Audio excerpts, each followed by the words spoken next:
Salut à tous et bienvenue dans cette petite vidéo pour parler des 4 adaptations de jeux vidéo que j'attends, qui ont été annoncées très récemment. La grande majorité a été annoncée en 2022, il y en a une des 4 qui a été annoncée il y a au moins 2 ans déjà, et c'est celle-là dont on va parler en premier. Il s'agit donc de Assassin's Creed par Netflix. Mais avant de commencer, je vous invite bien évidemment à partager, à liker la vidéo si cette dernière vous aura plu. Je vous invite aussi à me soutenir gratuitement si vous le souhaitez en utilisant mon lien Instant Gaming, et si vous pouvez vous le permettre, vous avez la zone membre YouTube ou l'abonnement sur Twitch. Twitch, la plateforme où je stream quasiment tous les soirs, toutes les semaines, donc je vous invite à me rejoindre là-bas aussi. Un grand merci à toutes celles et ceux qui soutiennent.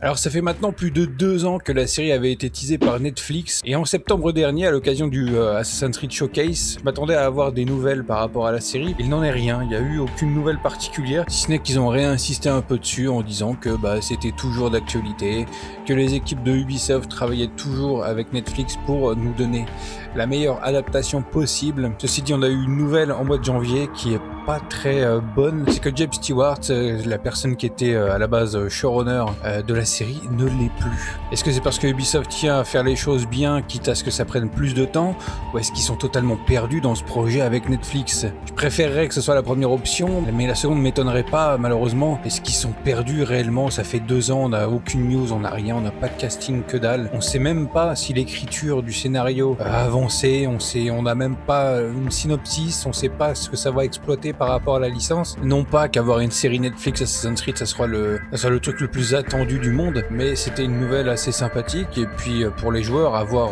leur jeu adapté en série ou en film, c'est toujours quelque chose d'intéressant. C'est dommage parce que j'estime que Assassin's Creed en tant que licence, elle a beaucoup à apporter pour une adaptation en série. Assassin's Creed, c'est un univers hyper riche qui a cette capacité de transcendance chez le joueur, donc adapté en série, ça aurait cet effet également pour le spectateur. Le film Assassin's Creed de 2016 n'est pas si mauvais que ça, mais a énormément de lacunes.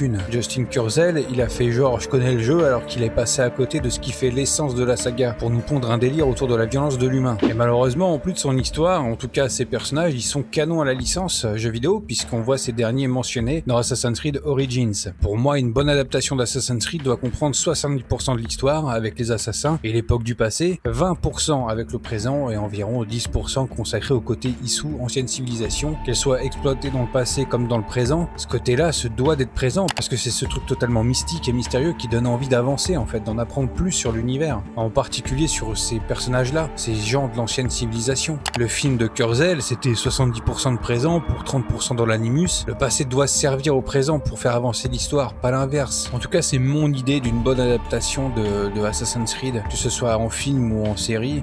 Il faut respecter ça. Donc Netflix, pour cette série, je vais être très dur, mais hormis les adaptations sous format d'animation, les live action, c'est vraiment pas quelque chose qu'ils savent vraiment gérer de ouf. Je vais par exemple prendre l'exemple de The Witcher, on passe pas un mauvais moment devant cette série, mais c'est pas non plus ultra transcendant à suivre. Et si Henry Cavill se casse après la saison 3, parce que les livres ne sont pas assez respectés selon lui, c'est vraiment qu'il y a un souci avec Netflix, en tout cas les personnes qui ont dirigé ce projet. The Witcher, c'est pas le seul exemple. Récemment, ces derniers mois, on a pu voir Full Metal Alchemist, et franchement, c'est horrible.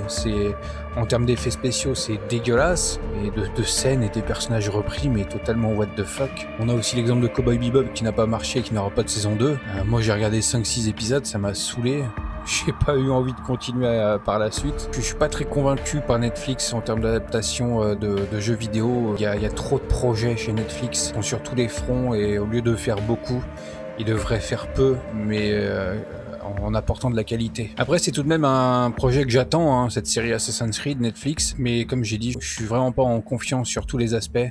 Vraiment, le budget, j'ai très peur. L'histoire racontée en première ligne aussi. Est-ce qu'on va raconter l'histoire de Desmond? Est-ce qu'on va partir sur une histoire originale qui pourrait s'inscrire dans le lore de la saga? Je serais plus attaque pour l'histoire originale, en tapant pourquoi pas plus dans les comics que dans les jeux vidéo pour créer des liens. En tout cas, si le projet de cette série Netflix, c'est vraiment d'adapter une histoire déjà existante, je préfère qu'on adapte une histoire des comics ou roman, quelque chose qui n'est pas forcément connu des joueurs. Par exemple, l'histoire de Nikolai des comics ferait une excellente série. J'attends le projet, mais encore une fois, très peu de confiance par rapport à ce que ça soit sous Netflix. Tu m'aurais dit HBO, Amazon Prime, j'aurais dit ok, pourquoi pas, à voir. Avec eux, tu peux t'imaginer un bon budget, et une qualité assez bonne, assez certaine. Et donc, quitte à être dubitatif avec Netflix, autant enchaîner avec Horizon.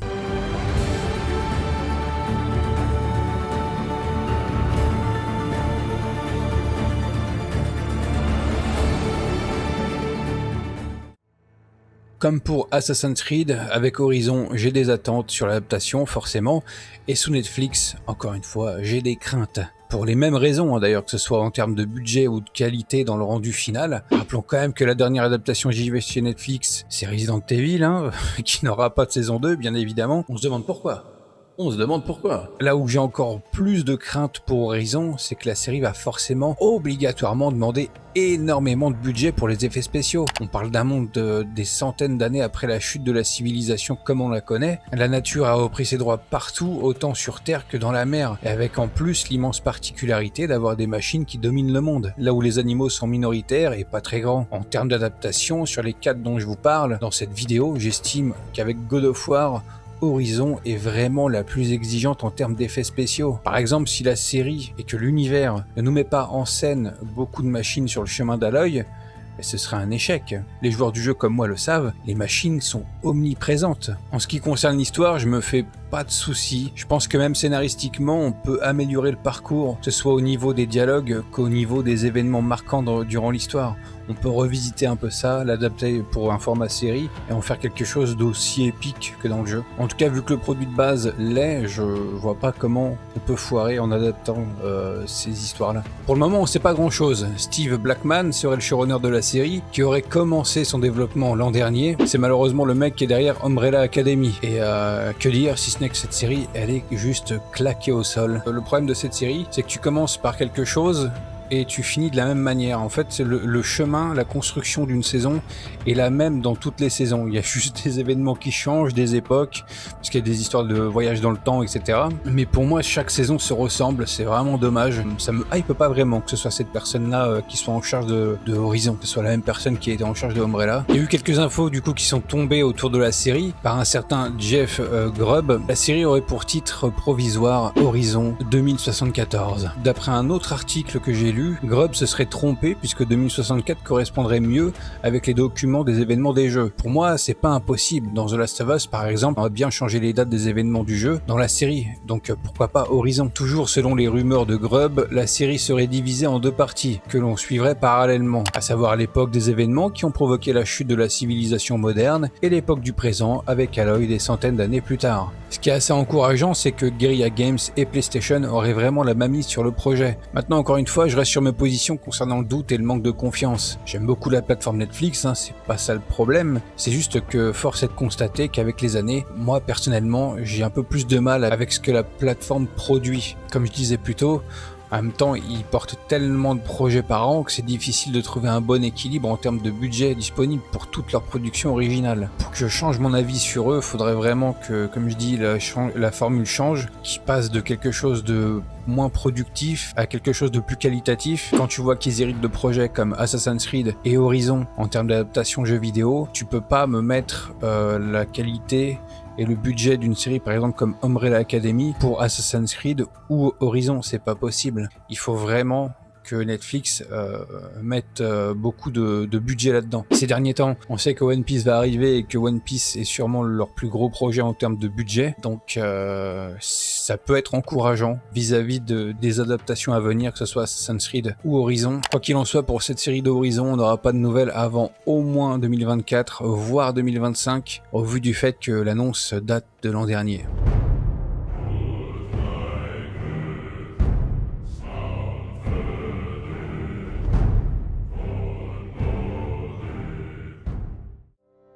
Alors là, God of War plus Amazon Prime Video, je voyais pas meilleure association pour l'adaptation des aventures de Kratos. God of War, c'est un univers, une histoire et des événements très violents qui impliquent pas mal de sang et des moments où ça tabasse du dieu à l'infini et des créatures mythologiques. Donc imaginez ça porté par la plateforme qui a amené The Boys et Invincible, c'est limite parfait en fait. À comparaison de mes craintes vis-à-vis de Netflix, avec Prime, on est sûr d'avoir une bonne qualité, pas forcément le plus gros budget du monde. Le projet est confirmé comme commandée par Prime Video depuis le mois de décembre. La série reprendrait les événements des jeux God of War à compter de l'opus de 2018, introduisant la mythologie nordique dans la saga. Quant au casting, il n'y a absolument rien dit depuis, en même temps l'annonce est très récente. D'après un article sur le site de svg.com, Ralph Jenkins serait le showrunner. Personnellement, je trouve que c'est dommage de vouloir commencer cette adaptation par l'histoire du Kratos âgé qui a trouvé refuge en Midgard. God of War et Ragnarok sont déjà très poussés scénaristiquement. Les deux jeux ont cet aspect cinématographique que la trilogie originale n'a pas, je trouve. Et ça aurait été intéressant de justement apporter ce côté plus soigné dans ces aventures en mythologie nordique. J'espère qu'on aura au moins des flashbacks de ce temps-là. Ces dernières semaines, on a pu voir les acteurs ayant donné leur motion capture et voix à Kratos et Atreus suggérer tranquillement qu'ils aimeraient bien être pris pour cette adaptation. Personnellement, je suis pas très convaincu par cette idée si jamais la production part sur cette idée de casting, mais à voir. Comme je dis toujours, si c'est bien fait, pourquoi pas. Par contre, niveau sortie, il faut pas s'attendre à quelque chose avant au moins 2025, voire 2026, au vu de l'annonce qui est très récente. Pour avoir refait God of War 2018 récemment et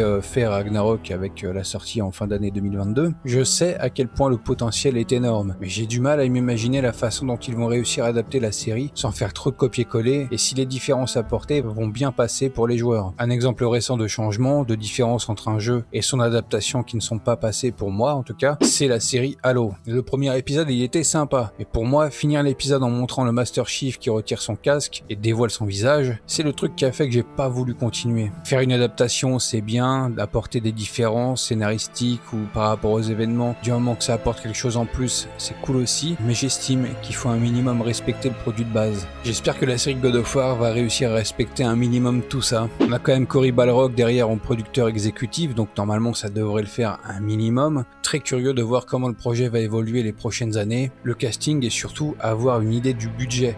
Les moyens mis en place pour assurer un univers riche. Comme pour Horizon, God of War va être très exigeant en termes d'effets spéciaux, en termes de budget.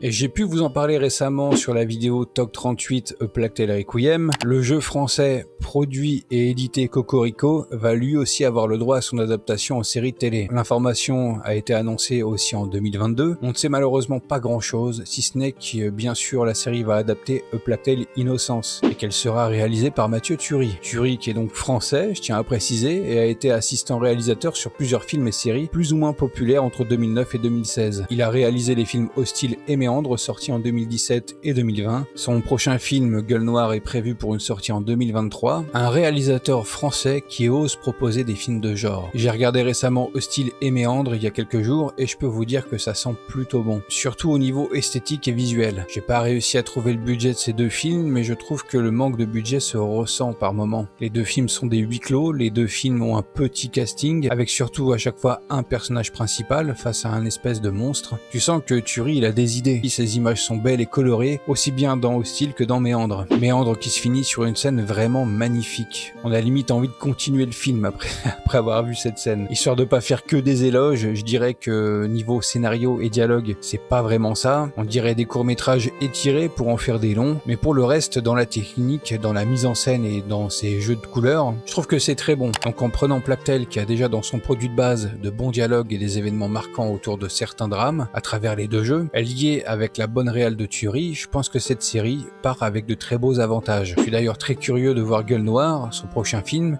qui pourrait ne pas être full huis clos et donc proposer d'autres registres non exploités dans ces deux premiers films. On sait qu'Asobo et Focus ont mis un pied d'honneur à garder cette adaptation française et non à la donner à l'étranger. C'est donc la boîte de prod française Merlin Productions qui sera productrice de la série. Reste à savoir qui diffusera cette dernière. Si ça part sur de la diffusion sur TF1 ou France Télévisions, j'ai très peur pour les conditions de visionnage. Un bon compromis serait Canal+ ou Netflix, mais seulement pour la diffusion. Ce qui m'inquiète le plus, c'est le budget. Merlin Productions ont produit 4 séries. Clem depuis 2009, une série sur un trio d'avocates, et 2 séries un peu genrées. Surtout Année Zéro qui met en scène un voyage dans le temps. Ce sont des séries qui je trouve ne demandent pas un gros budget pour les décors et effets spéciaux à comparaison d'une série comme pour A Plague Tale. On parle quand même d'une série qui se passerait à la fin des années 1340, donc niveau décor et costumes ça va déjà avoir un certain budget, un certain coût. Mais en plus il va falloir mettre en scène la macula, les rats qui attaquent des humains, les réduisant en squelettes en seulement quelques secondes. En ce qui concerne mes attentes sur l'adaptation d'Innocence, j'ai envie de voir la série aller plus loin que le jeu, et approfondir encore plus les personnages. Pourquoi pas également nous donner de l'inédit en mettant en scène des flashbacks qui se passeraient durant la peste justinienne. Pour rappel, Innocence se finit en 10 heures environ. J'estime qu'il y a des éléments à développer et à sublimer.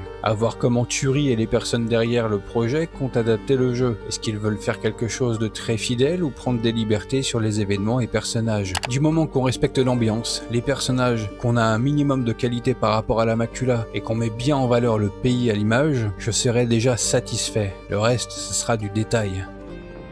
Les adaptations populaires prennent un tout nouveau tournant depuis quelques années. Les années 90-2000 jusqu'à nos années 2010, c'est les comics qui ont été énormément adaptés. Les livres, romans, eux étant adaptés depuis le début du cinéma limite. Pour moi, ces dernières années tendent vers les adaptations de jeux vidéo, avec certaines réussites niveau animation comme Arcane et Cyberpunk, et très récemment The Last of Us qui cartonne sur Amazon Prime chez nous en France, et partout ailleurs dans le monde. Au vu de toutes les annonces qui sont faites récemment, et particulièrement autour des 4 jeux dont je vous ai parlé, on peut sincèrement s'attendre et on peut espérer qu'enfin le temps des bonnes adaptations de jeux vidéo commence avec tous ces projets. Pas en nous proposant forcément du copier-coller, mais en proposant des visions, des propositions tout en respectant un maximum le produit de base. Peut-être que ça viendra aussi du fait qu'avec le temps, certains joueurs acceptent plus les différences et propositions, peut-être aussi qu'à l'image de Cyberpunk et de The Last of Us, les personnes en charge des projets bossent réellement leur adaptation, et surtout en collaboration directe avec les créateurs de l'œuvre de base. C'est pour ces raisons-là que je suis assez optimiste globalement sur les adaptations de jeux vidéo à venir. Donc je voulais vous parler particulièrement de ces 4 adaptations à venir parce que c'est 4 jeux que j'aime beaucoup. Donc j'ai des attentes forcément et je serai très exigeant. Après, comme pour The Last of Us en ce moment, c'est vrai qu'en tant que joueur on peut être un peu biaisé par rapport à une adaptation, mais du moment que les différences n'entachent pas de ouf le produit de base, qu'on ressent bien l'ambiance du jeu, vous pouvez faire les différences que vous voulez du moment que ça marche, du moment que le grand public approuve et aime et que nous en tant que joueurs on s'y retrouve aussi, bah écoutez, let's go hein. Donc voilà, je vous laisse me dire en commentaire si vous aussi vous attendez une de ces 4 adaptations, quel est votre avis sur le sujet, est-ce que vous attendez d'autres adaptations d'autres jeux vidéo. J'ai vu par exemple récemment pendant que je préparais cette vidéo que Tomb Raider va avoir une nouvelle adaptation mais en série. Dites-moi ce que vous en pensez. Est-ce que cette arrivée soudaine de plein d'adaptations de jeux vidéo, est-ce que vous trouvez que c'est un peu anxiogène, que c'est peut-être trop d'un coup, ou est-ce que vous pensez que c'est un peu un nouvel âge d'or de l'adaptation en série et film via cet autre support qu'est le jeu vidéo? Encore une fois, je vous invite à me rejoindre sur Twitch si vous voulez suivre les let's play en direct, créer des clips